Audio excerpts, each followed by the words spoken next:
नमस्कार प्रिय छात्रों। तो देखिए,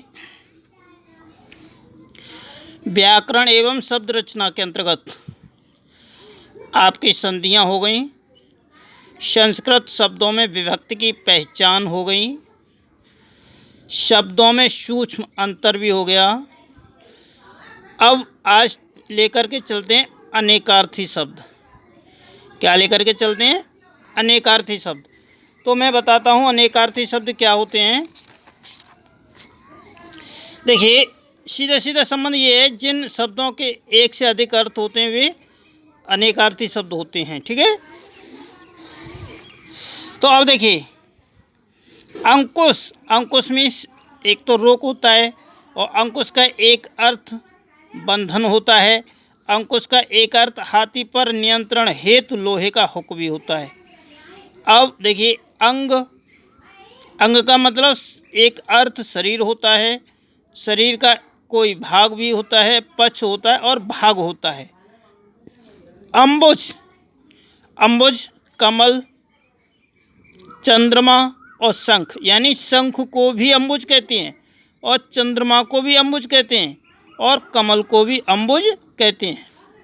ये पर्यायवाची मत समझना, पर्यायवाची चीज़ अलग होती है। अब ये देखिए, अंश, अंश का मतलब भाग होता है, हिस्सा होता है, डिग्री होता है और भाज्य अंक होता है अंश का अर्थ। और आरंभ यानी शुरुआत, प्रस्तावना और वेग। अक्ष, आँख, पासा, आत्मा और रथ की धुरी, ये अक्ष के अर्थ हैं। ठीक है। अब इधर चलते हैं। देखो, इनको परीक्षा में किस प्रकार पूछा जाता है। उद्धृत शब्द का कौन सा अर्थ सही नहीं है? कहने का मतलब उद्धृत के कौन से अर्थ हैं जी, देखो अब। ठीक है, उद्धृत शब्द का कौन सा अर्थ सही नहीं है, यानी हम ये देखेंगे कि उद्धृत के कौन कौन से अर्थ हैं, उसी के बाद मालूम पड़ेगा। तो देखिए, उद्धृत का मतलब सागर होता है। ठीक है, सागर या समुद्र होता है उद्धृत का मतलब। अब सागर और समुद्र ये इसके सागर के पर्यायवाची हैं। सागर के समुद्र और जलद है, तो उत्तम दध नहीं होगा। इसका उत्तर होगा उद्धृत शब्द का कौन सा अर्थ सही नहीं है? उत्तम दध नहीं है का होगा। देखिए, उद्धृत का शायद दिया भी है, उद्धृत यानी समुद्र, घड़ा और बादल, यानी उद्धृत का अर्थ समुद्र हुआ।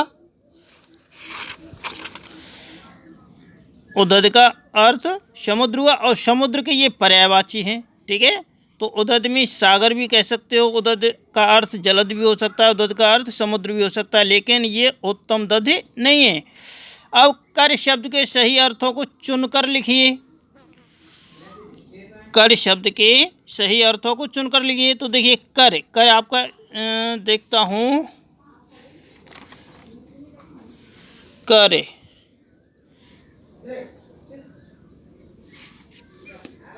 करे नहीं है, कर नहीं है। तो देखिए, कर का मतलब होता है हाथी। क्या होता है कर का अर्थ? हाथी। और सूंड वाला, सूंड वाला भी हाथी होता है, सूंड वाला भी हाथी होता है। तो ये दोनों इसके ये हो गए। ठीक है।